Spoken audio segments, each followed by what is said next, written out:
अब हम लोग का जो पॉलिनोमियल है, ठीक है, वो पॉलिनोमियल में क्या है, इसलिए हम लोग को क्वाड्रेटिक पॉलिनोमियल्स को ज्यादा पढ़ना है, ठीक है। क्वाड्रेटिक पॉलिनोमियल्स का ही ज्यादा बड़ा रूप हम लोग देखेंगे चैप्टर 4 में क्वाड्रेटिक इक्वेशन के नाम पे, ठीक है। अगर क्वाड्रेटिक पॉलिनोमियल्स अगर हम लोग को पहले समझ में आ जाएगा तो क्वाड्रेटिक इक्वेशन बहुत इजी हो जाएगा, ठीक है।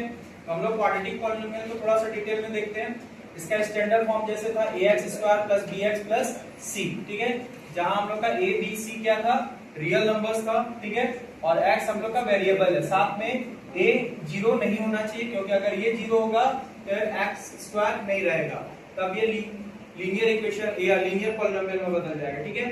तो इसके बेसिस पे हम लोग का ये स्टैंडर्ड फॉर्म हो गया, जहां a 0 नहीं होना चाहिए, ठीक। सेकेंड क्या है इसका डिग्री। अगर नंबर ऑफ डिग्री देखते हैं तो नंबर ऑफ डिग्री क्या है हम लोग का, इसका पावर 2 है, इसलिए यहाँ डिग्री 2 होगा। और बताए थे जितना नंबर ऑफ डिग्री होता है उतना नंबर ऑफ सॉल्यूशन या जीरोस निकलता है।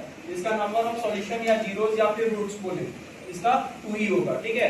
तो 2 मतलब एक अल्फा निकलेगा, एक बीटा है। नंबर ऑफ जीरोस 2 होगा, अलग अलग भी हो सकता है, सेम हो सकता है, ये बाद में हम लोग डिटेल में देखेंगे, ठीक है।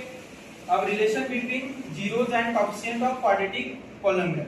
तो इसमें क्या होता है कि कोएफिशिएंट क्वाड्रेटिक पॉलिनोमियल का जीरो और कोएफिशिएंट के बीच में क्या रिलेशन होता है। तो एक पहला रिलेशन है सम ऑफ जीरोस, यानी इसका जो भी जीरोस है, तो जीरोस अल्फा बीटा माने हैं, तो sum of zeros alpha plus beta किसके बराबर होता है, तो minus coefficient of x divided by coefficient of x²।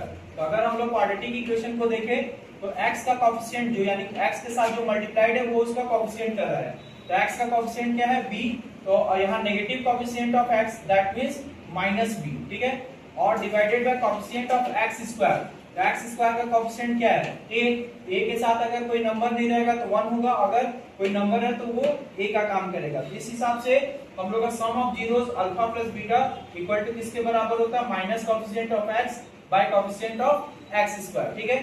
इस हिसाब से अल्फा प्लस बीटा क्या हो गया, -b/a के बराबर। तो ये हम लोग का रिलेशन निकला कि sum of zeros equal to coefficient of x divided by negative coefficient of x divided by coefficient of x², ठीक है।